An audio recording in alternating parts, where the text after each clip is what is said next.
दोस्तों नमस्कार, मैं हूं अंशु नैथानी और हम जुड़ रहे हैं पब्लिक इंडिया के मंच पर।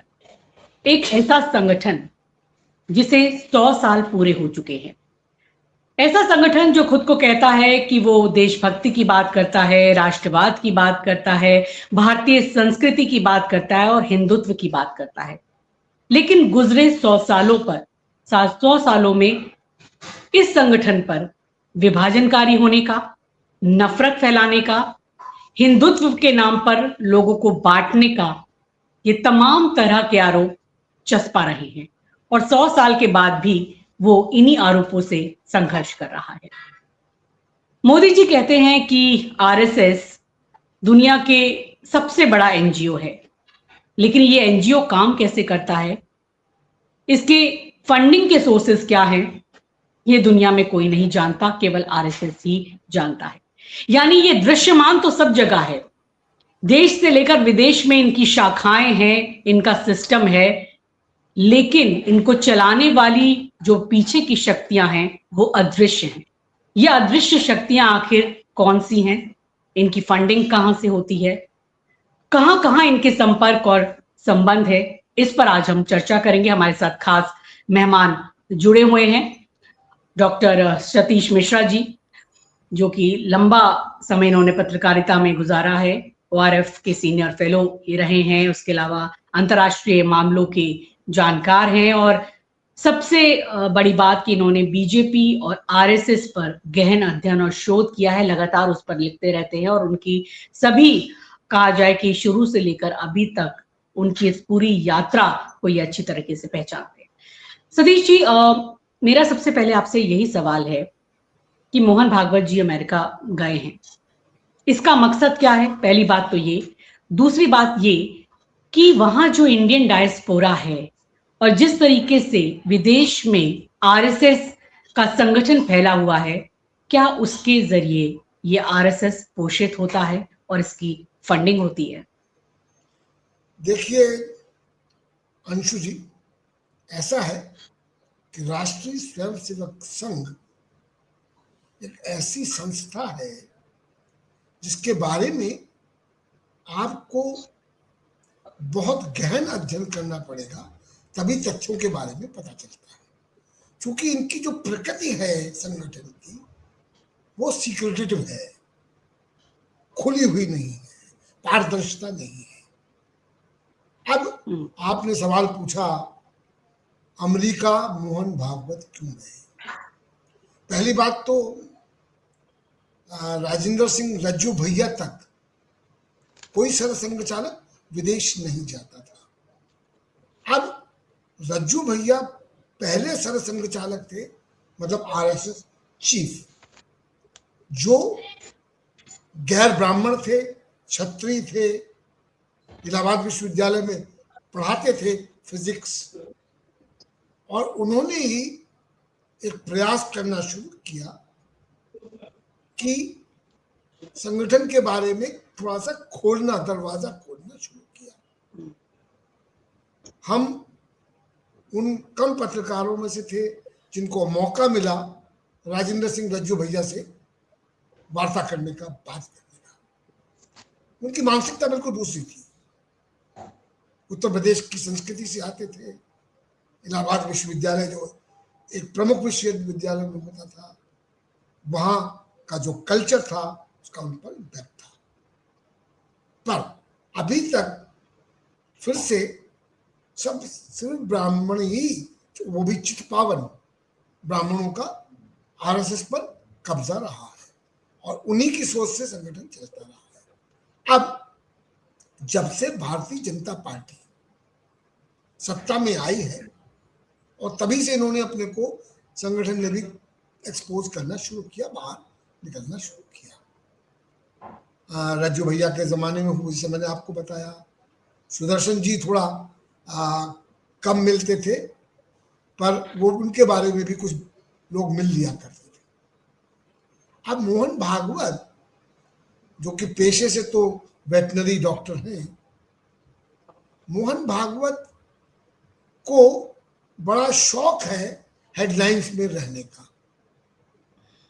और वो कंट्रोवर्शियल चीजें कहते रहते हैं, ये दिखाने के लिए कि राष्ट्रीय सेवक संघ एक अपने में इंडिपेंडेंट ऑर्गेनाइजेशन है जो कि सरकार से ऊपर है। अब अंदरूनी बात यह है कि सरकार की बातें सुनते हैं, सरकार जो चाहती है वो करते हैं। चूंकि नरेंद्र मोदी प्रधानमंत्री बनने के बाद जो राष्ट्रीय सेवक संघ के, जैसा आपने कहा, हिंदुत्व के जो उद्देश्य हैं उनको पूरा करने में उन्होंने पूरा अनुमति दे रखी है, खुला छूट है। जैसे कि आपको ये पता होना चाहिए कि आइडियोलॉजिकल ऑर्गेनाइजेशन है, जैसा हिंदुत्व इनकी आइडियोलॉजी है, इनका सनातन धर्म से उसका कुछ भी लेना देना नहीं है। Hindutva is a political ideology to capture political power, राज सत्ता को हथियाने का, कब्जा करने का एक रास्ता है, एक विचारधारा है। अब उसमें परिवार की, संघ की और सरकार की, मतलब जो उनका पॉलिटिकल विंग है, जो भारतीय जनता पार्टी है, पहले भारतीय जनसंघ होता था, फिर भारतीय जनता पार्टी, उनका एक, क्या कहना चाहिए, बेबी ऑर्गेनाइजेशन है जिसको वो पोषित करते हैं। भारतीय जनता पार्टी में अधिकांश, एक बड़ा भारी संख्या, मैं कहूंगा 60-70% के से ज्यादा राष्ट्रीय सेवक संघ के कार्यकर्ता या प्रचारक होते हैं। अब जैसा कि शब्दों का इस्तेमाल आप देखें, राष्ट्रीय स्वयं सेवक संघ, मतलब वो सेवा भाव बताते हैं टाइटल से कि सेवा भाव है, पर सेवा भाव मात्र एक आवरण है, उसके पीछे तो सत्ता पर बैठना है। अब जब से भारतीय जनता पार्टी की सरकार आई है, तब से दुनिया में राष्ट्रीय सेवक संघ के बारे में भी कौतूहल बढ़ता जा रहा है, क्योंकि यहाँ पे जो घटनाएं होती हैं, जैसे कि लव जिहाद, जैसे कि हिंदू मुस्लिम जो एक नैरेटिव बना हुआ है, जिसके अगर पाकिस्तान भारतीय जनता पार्टी संघ ना बोले तो शायद इनके पास कोई विषय नहीं बचेगा, तो उसकी गूंज विदेशों में भी होती है, क्योंकि सत्ता के बारे में विदेशी सरकारें, विदेशी मीडिया सत्ता के बारे में एक कड़ी नजर, पैनी नजर रखती है और लिखती है। अब इनका विदेशों में भी, जैसा आपने कहा, शाखाएं हैं, फॉलोअर्स हैं, तो कुछ फंडिंग तो वहां से होती है जरूर। जैसा कि अभी आपने देखा होगा, एक कंट्रोवर्सी आई थी कि वहां पर राष्ट्रीय सेवक संघ ने अमेरिका में एक लॉबीस्ट फर्म को हायर किया था, पैसा वहीं से दिया गया था, वो कंट्रोवर्सी आई। अब उसका काम यह था कि जो अमेरिकी पॉलिटिकल सिस्टम है, जिसमें कि रिपब्लिकन और डेमोक्रेट्स होते हैं, बाई पार्टीजन कंसेंसस पैदा करना, अपने लिए समर्थन प्राप्त करना, यह उसका उद्देश्य था। चूंकि भारतीय जनता पार्टी की सरकार के ऊपर जब मॉब लिंचिंग जैसे इल्जाम लगते हैं, माइनॉरिटीज को तकलीफ पहुंचाने वाले, माइनॉरिटीज को हैरेस करने वाले, माइनॉरिटीज को के खिलाफ जो एक पॉलिसी इनकी है, उसके खिलाफ विदेशी मीडिया में लिखा जाता है। और यहाँ के जो दूतावास होते हैं, चाहे अमेरिकी दूतावास हो, चाहे यूरोपीय देशों के दूतावास हो, या चाइना का दूतावास हो, जापान का दूतावास, वो अपनी सरकारों को इसके बारे में रिपोर्ट भेजते हैं, इसको डिप्लोमेटिक वायरिंग कहते हैं। तो उससे वहां पर एक क्या कहना चाहिए, इसके बारे में मत बनता है, और जो कि बहुत सकारात्मक नहीं है। अगर आप ईसाइयों को के खिलाफ यहाँ मुहिम चलाएंगे, उनकी हत्याएं होंगी, चर्चेस को तोड़ा जाएगा, तो आप क्या समझते हैं कि अमेरिका में जहां क्रिश्चियंस की मेजॉरिटी है, वो मूक दर्शक बने देखते रहेंगे? ये किस मुगालते में है? आपकी सरकार पर दबाव पड़ेगा। आप जैसा देख रही हैं कि आज हमारी विदेश नीति अमेरिका के सामने बौनी बन गई है। जी शर्म आती है कि हमारी विदेश नीति तो अमेरिका के पाले में बैठ गई है। हम अमेरिका से एक प्रतिरोध नहीं कर सकते, उनके खिलाफ एक आवाज नहीं कर पा रहे हैं। तो ये बातें उनको वो सरकारें उनको दबाव बनाने के लिए इन चीजों का इस्तेमाल करती है। और आपने जैसा देखा कि मोहन भागवत जी जो अमेरिका पहुंच चुके हैं, जो कनाडा भी जाएंगे, वहां प्रतिरोध उनके खिलाफ लोग आ रहे हैं। यहां तक कि जो आने वाले शनिवार को जो मेडिसन स्क्वायर पे उनका इवेंट है, उसके बारे में कंट्रोवर्सी हो रही है। वहां लोग कह रहे हैं इसको बंद किया जाना चाहिए। वहां का मेयर, जो पॉपुलर मेयर है सोहरान ममदानी, उसने तक कह दिया कि देखिए मैं इनके खिलाफ हूं, पर मेरे पास कोई इंस्ट्रूमेंट नहीं है इनको रोकने का, मेरे पास कोई ऐसी पावर नहीं है। तो इसलिए इस जो बदनामी जो सरकार की होती है, तो यह है कि वहां जाकर कंसोलिडेट करना, लोगों को इनका मुगालता है कि जब वहां जाएंगे लोगों से बोलेंगे, को प्रभावित कर लेंगे। वहां के सेनेटर से मिलेंगे तो उनके ऊपर एक अपना इंप्रेशन छोड़ेंगे। अब मुगालता है तो है।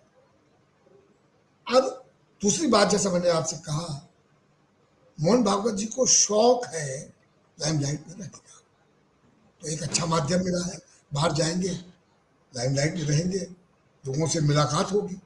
जबकि पहले के सरसंघचालक ये सब नहीं किया करते थे। पहले के सरसंघचालक सीक्रेटिव होते थे, बहुत कम अपीयरेंसेस देते थे। तो इसलिए फंडिंग उनकी अमेरिका वगैरह से, विदेशों से जरूर है, पर डोमिनेंट नहीं है। वो देश में ही जो फंडिंग हो जाती है, उसके बारे में हम लोग चर्चा कर सकते हैं। जी सर, ये जो चीजें देखी गई है, आरएसएस यूं तो 100 सालों से एग्जिस्टेंस में है और है भी नहीं। ये नजर हर जगह आते हैं, लेकिन ये सिस्टम के पार्ट नहीं है, क्योंकि ना ये कहीं रजिस्टर्ड है, ना ये कोई टैक्स दे रहे हैं, ना ये अपना कोई हिसाब किताब बताते हैं। तो इनको इतने समय से ये छूट कैसे मिली? सभी सरकारों द्वारा दी गई, ये एक बड़ी बात है। हालांकि इनको समय समय पर बैन भी किया गया। आप बता रहे हैं कि इनको जो पैसा मिलता है वो बहुत कहीं से कुछ स्पष्ट नहीं है, क्योंकि उनको किसी को जवाब नहीं देना है, लेकिन बहुत सारे सोर्सेस से आ रहा है, तभी तो इनका ये सारा काम चल रहा है। बात यहां ये चीज है कि ये फिर सिस्टम में नजर भी नहीं आते, लेकिन हर सिस्टम में हर जगह इनके ही लोग हैं। तो किस तरह से इन्होंने सेंट्रलाइज्ड होकर सारे सिस्टम को एक तो लिया हुआ है, पकड़ा हुआ है। आज हम देखते हैं कि सरकार के हर सिस्टम में इन्हीं के लोग हैं, लेकिन इनका हिसाब किताब कहीं नहीं है। प्रियंक खड़गे इनका हिसाब किताब मांग रहे हैं, तो इनके अंदर बेचैनी है। तो आखिर इतने समय तक ये इतना सीक्रेटिव रहते हुए अपना काम कैसे चला पाए, इसका क्या राज? देखिए, इसके 2-3 बड़े कारण हैं। पहला कारण यह है कि भारतीय राष्ट्रीय कांग्रेस एक मूवमेंट होता था, उसमें तरह तरह की विचारधाराएं उसमें सम्मिलित होती थी। गांधी के आने से पहले जो तिलक, बाल गंगाधर तिलक के जो फॉलोअर्स थे, वो बेसिकली कहते थे कि हिंदू मेजॉरिटी देश है ये, और हिंदुओं का ही देश होना चाहिए। गांधी के आने के बाद जो गांधी की सोच थी कि सबको साथ लेके चलेंगे तभी हमको स्वतंत्रता मिलेगी, और इसी के चलते एक बहुत बड़ा कारण था कि राष्ट्रीय स्वयंसेवक संघ की स्थापना एक कांग्रेसी द्वारा ही की गई थी। डॉक्टर हेगडेवार कांग्रेस में होते थे, और मुसलमानों को चूंकि हिंदुत्व जो सावरकर का हिंदुत्व है, जिसको संघ ने अपनाया है, वो अपने 3 मुख्य दुश्मन मानता है देश के। वो एक है मुस्लिम्स, दूसरे हैं माइनॉरिटीज, साथ में जोड़ लीजिए, वामपंथी कम्युनिस्ट विचारधारा वाले लोग उनके दुश्मन है, मतलब जिसको प्रोग्रेसिव आइडियोलॉजी कहते हैं। और उनके साथ जो भी उनके डिसएग्री करता है, क्योंकि डिसेंट शब्द का ये लोग इस्तेमाल नहीं करते, ना ही उसको एक्सेप्ट करते हैं। आपने देखा होगा, अभी उसकी चर्चा कर दूं, कि सारे मंत्री, सारे नेता भारतीय जनता पार्टी के कहते थे कि हमारे यहाँ इस्तीफा नहीं होता। आखिर जैन जी का मूवमेंट चला और उसमें प्रधान जी को इस्तीफा देना पड़ा। इनके यहाँ इसीलिए बहुत कम, सिवाय एक बड़ा नेता जो भारतीय जनता पार्टी से निकल के अलग गया, उसने इनसे टक्कर ली और बताया, वो था शंकर सिंह वघेला, वो गुजरात का मामला था। बाकी इनके यहाँ इस तरह से लोग, जिसको कहते हैं लोग अनुशासन में बने, इनके लिए अंतरात्मा की आवाज इंपॉर्टेंट नहीं है, अनुशासन इनके लिए ज्यादा इंपॉर्टेंट है। तो इसके चलते आप ये बताऊं मैं कि इनके यहाँ कभी भी आप ये नहीं देखेंगे कि कोई इनको चैलेंज करता हो अंदर से, तो वो तो है नहीं। दूसरी बात जो इनकी विचारधारा कहती है, और जैसा आपने देखा होगा, 1 इलेक्शन 1 नेशन 1 मतलब ये चाहते हैं कि क्या रेजिमेंटेशन ऑफ सोसाइटी हो जाए, और ये हिंदुत्व का मेन प्लान था, जिसको हेगडेवार लेके चले थे। और हेगडेवार ने जब संघ की स्थापना की, मुंजाल साहब थे और सब थे, उनके सामने इटालियन फासिस्टों का मॉडल था, उस पर उन्होंने सीखा, खाकी ड्रेस बनाई, डंडा लिया, शस्त्रों की पूजा करते हैं ये लोग। तो इनके यहाँ क्या है कि बल प्रयोग से हर समस्या का समाधान हो जाता है। डायलॉग इनके लिए इंपॉर्टेंट नहीं है, डिसेंट इनके लिए इंपॉर्टेंट नहीं है, बल्कि use of power, muscle power, वो उससे ही सारे प्रॉब्लम्स को सॉल्व करना चाहते हैं। जैसा कि आप देख रहे हैं कि अगर जंतर मंतर पर प्रोटेस्ट हो रहा है, तो पैलेट गन्स का चलना, लाठियों का जिसमें कीलें लगी उनको इस्तेमाल करना, तो इस तरह की चीजों से जबरदस्ती को दबाना, सप्रेस करना इनका एक मेन इंस्ट्रूमेंट होता है। आपने देखा कि जो हमारा संविधान, तो पहले तो ये बात स्पष्ट कर दूं कि इन्होंने संविधान को कभी स्वीकारा नहीं, हाँ, तिरंगे को भी नहीं, तिरंगे को भी नहीं, संविधान को भी नहीं। और वंदे मातरम की जो आज कल चर्चा चल रही है, जिसके माध्यम से अपने को राष्ट्रभक्त बता रहे हैं, ये वंदे मातरम भी इन्होंने आजादी के आंदोलन के दौरान कभी नहीं गाया, कभी नहीं गाया। और शुरू में तिरंगे झंडे को भी इन्होंने नहीं माना। इन्होंने नागपुर के हेडक्वार्टर में कभी तिरंगा झंडा फहराया नहीं। और अब आप जो पूछ रही थी फंडिंग, इस पर एक थोड़ी सी बात कर लेते हैं। देखिए, पावर में आने के बाद फंडिंग ज्यादा हो जाती है। जैसा कि आपने देखा, जो पॉलिटिकल पार्टीज की फंडिंग हो रही है, उसमें भारतीय जनता पार्टी के पास अगर 8,000 करोड़ है, तो कांग्रेस के पास 200 करोड़ है या 300 करोड़ है। इस तरह इतना बड़ा डिफरेंस क्यों होता है? सत्ता में पॉलिसी को बदलना, गवर्नमेंट के डिसीजंस को इन्फ्लुएंस करना बड़ा काम होता है, और ये कौन करते हैं?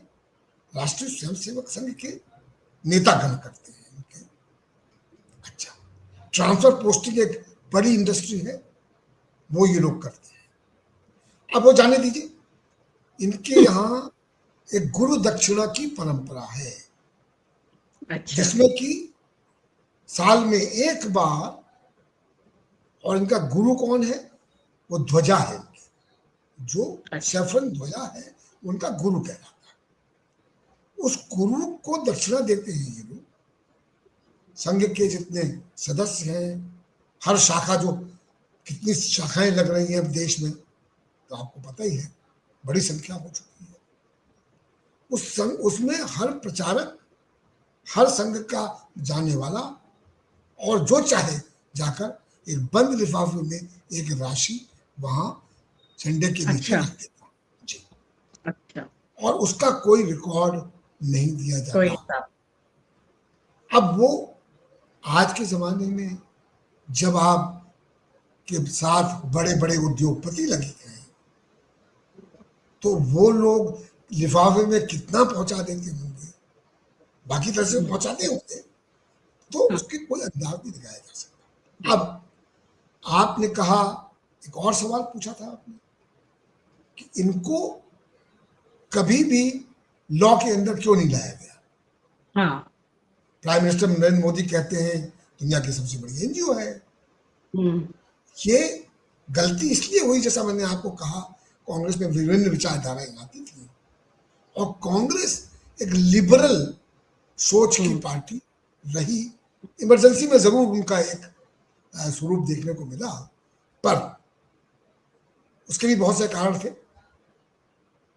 और उसके चलते लिबरल सोच का यह मान था कि बैनिंग से कोई समस्या सुलझती नहीं है, और इनको हम लोग सुपीरियर मेंटल पावर से इनको हम ठीक हरा सकते हैं और जनता को अपनी तरफ रख सकते हैं, जबकि ये अपने में काफी नहीं था। आप देखें कि जितना पैसा विश्व हिंदू परिषद ने, विश्व हिंदू परिषद नहीं की एक संस्था है, जो राम मंदिर में उन्होंने डोनेशन ईद के नाम पे कलेक्ट किए, उसका कोई रिकॉर्ड नहीं है। बिल्कुल। इनके ऊपर कोई इनकम टैक्स नहीं लगता, क्योंकि ये ऑडिट ही नहीं होता है। अब जब से कांग्रेस में लीडर ऑपोजिशन राहुल गांधी बने हैं, राहुल गांधी के बारे में एक बात जरूर मैं कहना चाहूंगा, बहुत स्पष्ट सोच है उनकी, बहुत थॉरो सोच है, और वो ये समझ गए हैं कि अगर हमने आरएसएस को काउंटर नहीं किया तो हम कभी भी इस देश के संविधान को और आइडिया ऑफ इंडिया जो फ्रीडम स्ट्रगल से इमर्ज हुआ था, उसको हम बचा नहीं सकते।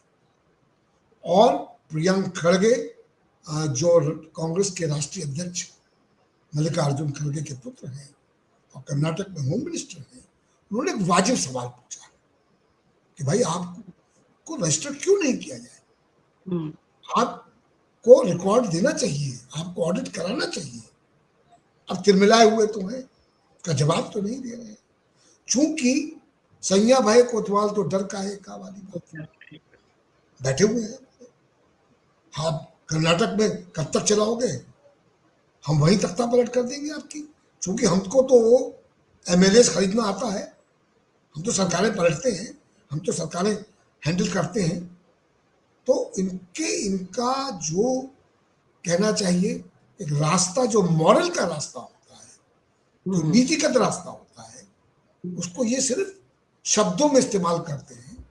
वास्तविकता में ये किसी लिमिट तक जा सकते हैं। एक छोटा सा उदाहरण मैं आपको दूं। एक बहुत बड़े भारतीय जनता पार्टी के नेता थे, जनरल सेक्रेटरी होते थे, और मैं भारतीय जनता पार्टी 1988 से बराबर रिपोर्टिंग करता रहा हूं। इसीलिए मैंने संघ को पढ़ा, और संघ को पढ़ने का मुझे मौका इसलिए भी मिला कि बचपन से जहां मैं पैदा हुआ वहां संघ चारों ओर थी, और हमारे घर में जो कहते स्वतंत्रता संग्राम का एक माहौल होता था। तो हमारे एक दिन मैं शाखा में बच्चों के साथ चला गया। हम्म। हमारे बाबा को पता चल गया, तो बाबा ने मुझे समझाया, बैठाया, डांटा और कहा कि इनकी गतिविधियां तो तुम जान लो। मैं तब 13-14 साल का था और तब से मुझे संघ के बारे में रुचि पैदा हो गई। फिर मैंने यूरोपियन हिस्ट्री पढ़ी, जहाँ rise of Nazism, rise of fascism in Italy पढ़ा। तब मुझे समझ में आया कि ये तो वो मॉडल है और इसको मैं बराबर। पर जब भारतीय जनता पार्टी की रिपोर्टिंग करने गया तो एक माइंड ओपन लेके गया कि भाई हो सकता है मैं गलत हूँ, लेट मी लर्न। तो जैसा जैसा मैंने इनको जाना, मैंने पाया कि जो मुझे लोगों ने बताया था वो शब्द से सही था। अब सर जी, एक एक सवाल मैं थोड़ा आपको यहाँ पे टोकूंगी। चूंकि हम इनकी फंडिंग की बात कर रहे हैं और 100 साल इनके पूरे हो गए हैं, उसको लेकर बात करें कि फिर भी कहीं ना कहीं इनके अंदर एक कॉम्प्लेक्स मौजूद है, वो इस बात का कि समाज में, देश में इनकी इज्जत नहीं है, वो स्वीकार्यता नहीं है। और शायद ये विदेशी दौरा भी मुझे लगता है कि उसी को प्रतिबिंबित कर रहा है कि ये एक इज्जत को कमाने के लिए गए हैं जो इनको नैसर्गिक रूप में मिलती नहीं है। वो शायद एक फॉरेन में जाके उस क्लाउड को बताना चाहते हैं कि 100 साल में हमारे जो अनुषांगिक संगठन है बीजेपी, उसकी सरकार भी है। और फिर भी इनके जो नेता हैं, इनके इनके जो लीडर्स जिनको ये पूछते हैं, चाहे हेडगेवार हैं, चाहे गुरु गोलवलकर हैं, उनकी मूर्तियां तो विदेश में कोई नहीं लगाता। नेहरू और गांधी की बात होती है और मजबूरी में इनके नेताओं को भी, मोदी जी को भी नेहरू और गांधी की ही बात करनी पड़ती है। कोई भी विदेश से बड़े नेता या डिग्नेटरीज आते हैं तो उन्हें वो गांधी जी की समाधि पर ही वो जाते हैं और उनकी ही बात होती है। तो इनको स्वीकार्यता नहीं है। क्या ये छटपटाहट है जो ये अमेरिका में जा रहे हैं? और दूसरी बात इसी से जुड़ा हुआ प्रश्न, जो इंडियन डायस्पोरा है, कहीं ना कहीं उसके सेंटिमेंट्स को हिंदुत्व के प्रति जोड़ करके अपनी पॉलिटिकल रोटियां सेकने के लिए वहां से फंडिंग प्राप्त करते हैं और कई एनजीओज और कई ऐसी संस्थाओं के माध्यम से वो पैसा किसी तरह से चैनलाइज होके, हाथों हाथों होकर, मतलब जिसका कुछ पता नहीं है, और वो भारत पहुंचता है। तो वो लोग जो पहुंचा रहे हैं वो जरूर यहाँ की नीतियों को इन्फ्लुएंस करने के बारे में भी सोचते होंगे। तो सर ये दो प्रश्न, क्या अपने कॉम्प्लेक्स को मिटाने के लिए विदेश दौरे हो रहे हैं? और दूसरा ये कि वो एनआरआई फंडिंग, क्या कभी उसका राज खुलेगा? देखिए ऐसा है, अपनी इज्जत को बढ़ाने के लिए आप कोशिश कर सकते हैं बिल्कुल, पर मान्यता मिलेगी कि नहीं मिलेगी वो तो आपकी जो कार्य है उनसे पता चलेगा। आप देखिए, जैसे प्रोपेगेंडा के नाम पर, पब्लिसिटी के नाम पर आधी से ज्यादा विश्वसनीयता जो भारतीय जनता पार्टी की डबल इंजन सरकारों की है वो पब्लिसिटी के लिए है, प्रोपेगेंडा के कारण है। तो ये सोचते हैं कि वहां पर जाकर हम अपनी फॉलोइंग बना लेंगे। तो देखिए, जो लोग जिस तरह से देश में अंधभक्त हैं, उससे ज्यादा कहीं विदेशों में भारतीय अंधभक्त होते हैं। उनको देश से कोई वास्ता नहीं रहा होता, बाहर है, कमा रहे हैं अच्छा, तो उनको लगता है कि नहीं ये तो बड़ी अच्छी फिलॉसफी है, हिंदू हिंदू हिंदू। और जो इस्लामोफोबिया क्रिएट किया गया है वो जियोनिस्ट लॉबी ने किया है अमेरिका में, और इजराइल के द्वारा एक इस्लामोफोबिया और हेट्रेड टुवर्ड्स इस्लाम पैदा किया गया है। और उसके चलते ये जियोनिस्ट जो कैंपेन है उससे जाकर हमारा संघ जुड़ जाता है। आपने देखा कि जब ईरान युद्ध के 2 दिन पहले हमारे प्रधानमंत्री नरेंद्र मोदी जी इजराइल में थे और उसके बाद उन्होंने एक बार भी ना, तो जब वहां का खुमैनी जो आयतुल्लाह है उनकी हत्या की गई, मारा गया, उसके खिलाफ एक शब्द नहीं बोले, तो आपको पता है। तो आप जो कह रहे हैं कि वो एक जियोनिस्ट लॉबी जो इस तरह का करता है उसका एक पार्ट ये भी है।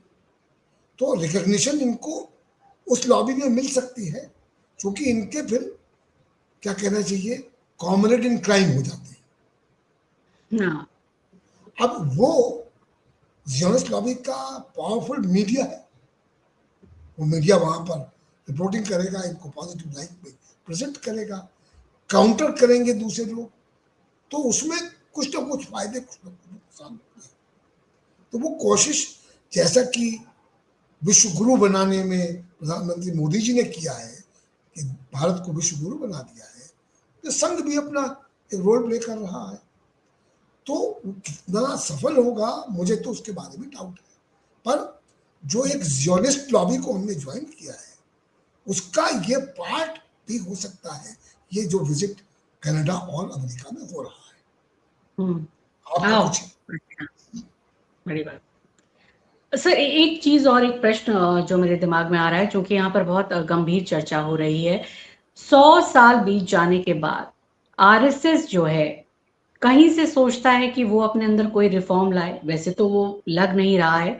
लेकिन जो दूसरी बड़ी बात हुई है कि वो जिस आइडियोलॉजी, या उसको हम आइडियोलॉजी कह भी सकते हैं क्या नहीं पता नहीं, लेकिन जिन आइडियाज या जिन बातों को वो फॉलो करने की बात करते हैं कि भाई बहुत साधारण तरीके से हम रहते हैं, शादी नहीं करते हैं, महिलाओं का उसके संगठन में क्या स्थान है ये कभी भी इसको वो जाहिर नहीं होने देते, और है भी नहीं उस तरीके से।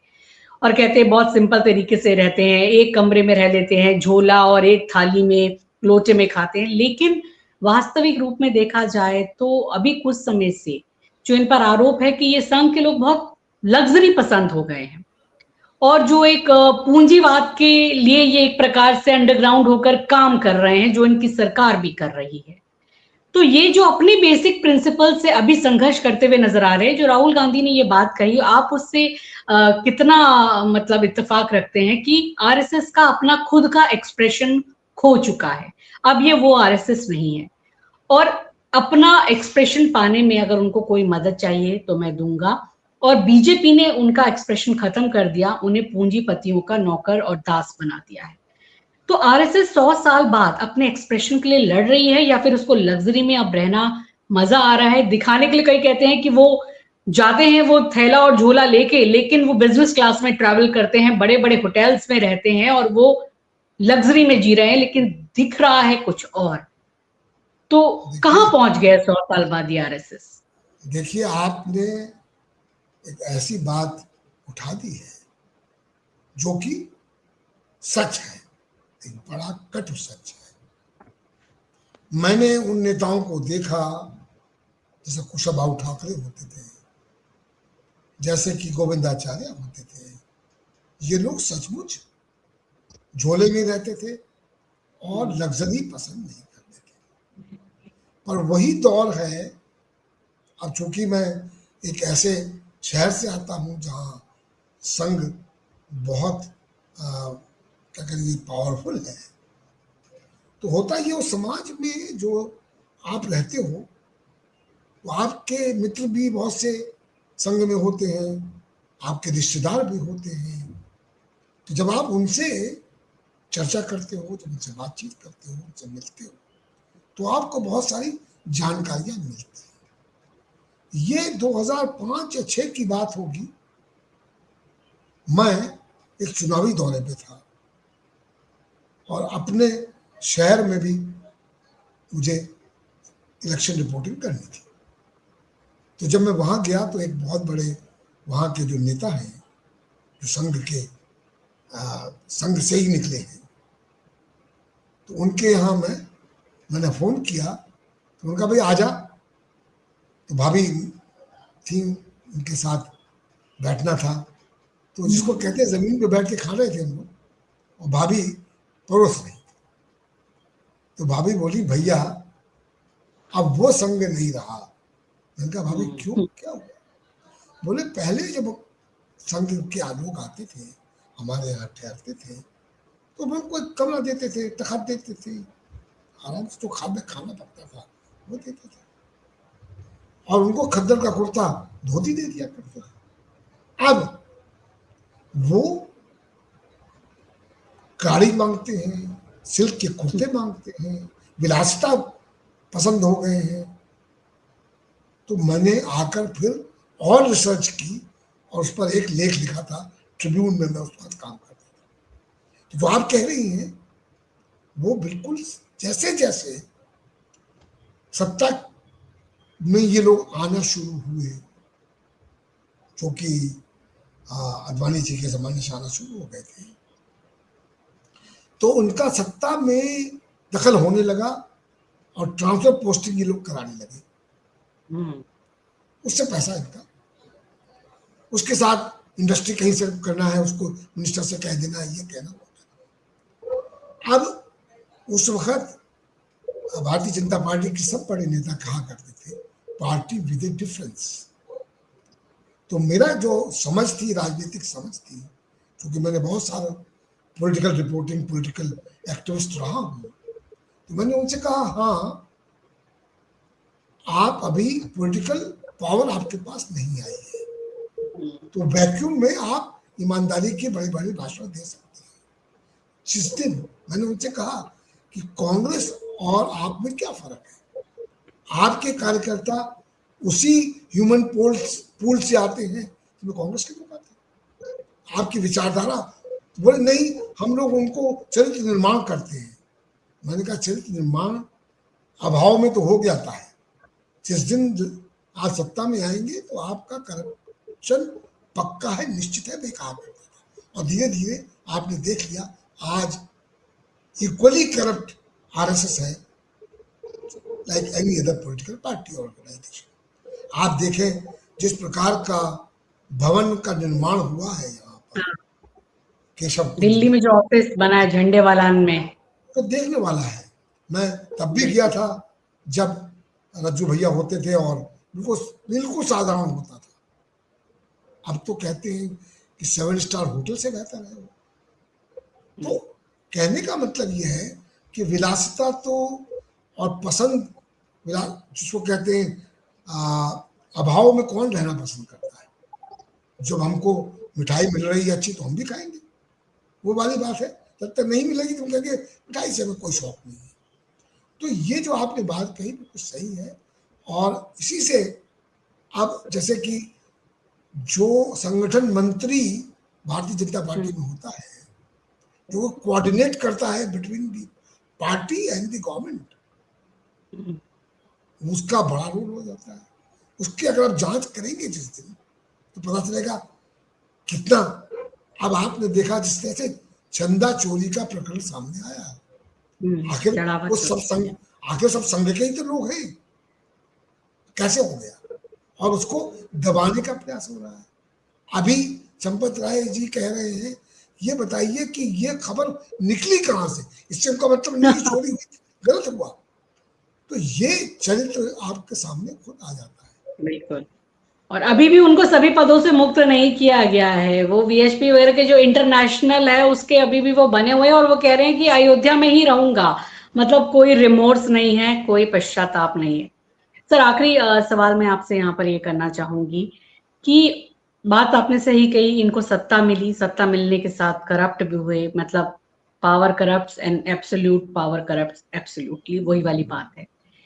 अब जो बात है कि 100 साल इन्होंने संघर्ष किया और उसके बाद ये अपने विचारधारा या अपनी बातों को अपने दल के जरिए, जो इनका दल है उसके जरिए ये अपने एजेंडा को पूरा करवा रहे हैं। चाहे वो भाई यूसीसी हो, यूनिफॉर्म सिविल कोड हो, या फिर जो इन्होंने कश्मीर में किया था 370 खत्म करवाई, या और भाई बहुत सारी चीजें, अपने सारे एजेंडा या राम मंदिर जो भी इनके थे उसको लागू करवाया। और ये चीजें इनकी एक अब सैचुरेशन पॉइंट पे आ गई है। अब देश को ये क्या दे सकते हैं आगे, इनको खुद नहीं पता।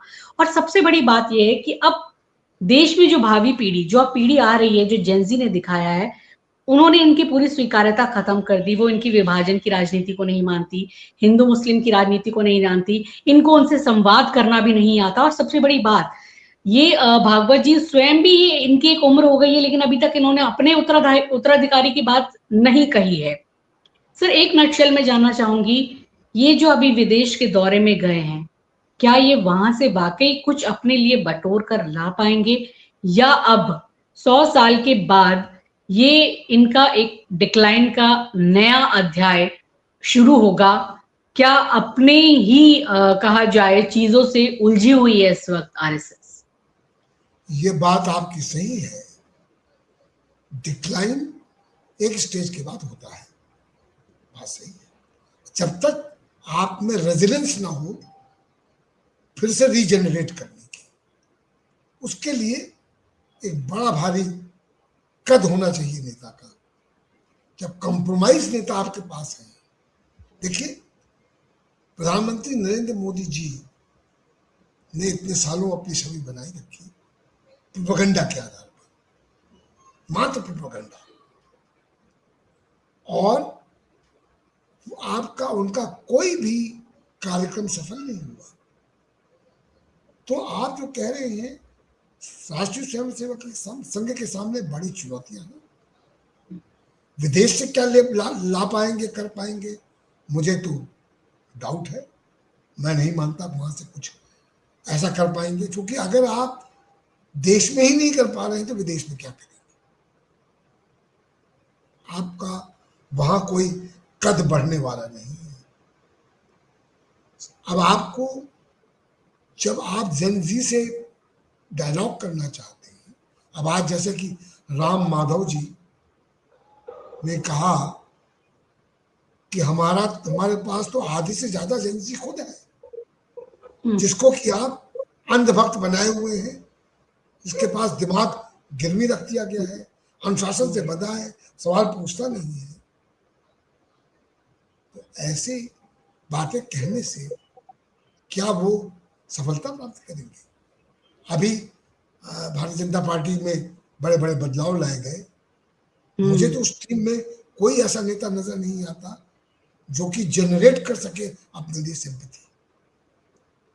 स्मृति ईरानी को लाया गया राहुल गांधी को काउंटर करने के लिए।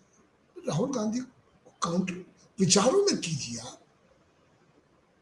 आप पर्सनल अटैक करने से नहीं कर सकते। तो कुल मिलाकर इनके पास जो अभी तक इन्होंने अपनी कहानी बना रखी थी, जो बात पर्दे पड़े हुए थे, आडंबर था, वो चीज सब धीरे धीरे सामने आ रही है। और आज की जनरेशन और कोई भी जनरेशन अपना फ्यूचर देखती है। उसको समझ में आता है कि फ्यूचर कहाँ है हमारा। उन्होंने इन 12 सालों को देखा है। अब ये कितना ही गाना गाते रहे, कांग्रेस ने ये किया, कांग्रेस ने वो किया, वो चलने वाला रिकॉर्ड नहीं है। एक बार रिकॉर्ड बच गया, अब नहीं बचेगा। तो आपका कहना सही है कि डिक्लाइन तो होगा और चुनौतियां इनके सामने है। और प्रियंक खड़गे का जो मुहिम उसने चलाई है, उसकी गूंज देश के कोने कोने में हो रही है। लोग पूछ रहे हैं क्यों नहीं रजिस्टर्ड हो। रजिस्टर्ड होना चाहिए। कानून के अंदर, देश के कानून के अंदर, देश के कानून के ऊपर कोई संस्था नहीं हो सकती।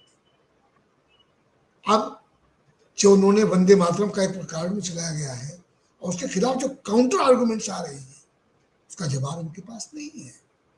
जी बिल्कुल बिल्कुल। जब लोग कहते हैं कि भाई नरेंद्र मोदी जी बिना टेलीप्रॉम्प्टर के पूरा वंदे मातरम गा दे या कोई नेता गा दे, तो उसमें दम है। कितने लोगों में, मैं नहीं गा सकता हूं, सब स्टेंजा मुझे भी याद नहीं है।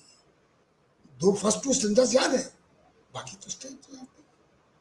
तो कुल मिलाकर जो नैरेटिव उन्होंने बनाया है, वो नैरेटिव बनाया उसमें दबाकर, खबरों मीडिया पे कंट्रोल करके आपने चला लिया, क्योंकि नेशनल मीडिया तो बिल्कुल बिक गई, गोदी मीडिया हो गई। अब हमारे आपके जैसे कुछ फोरम्स हैं जो इस बात को, चीजों को सामने लाने की कोशिश कर रहे हैं और वो पढ़े जा रहे हैं, सुने जा रहे हैं, कहे जा रहे हैं। तो इसलिए अब इनका डिक्लाइन है, कब होगा वो कहना कठिन है, पर इनके यहाँ अब टूट होना शुरू हुई है। बिल्कुल सही।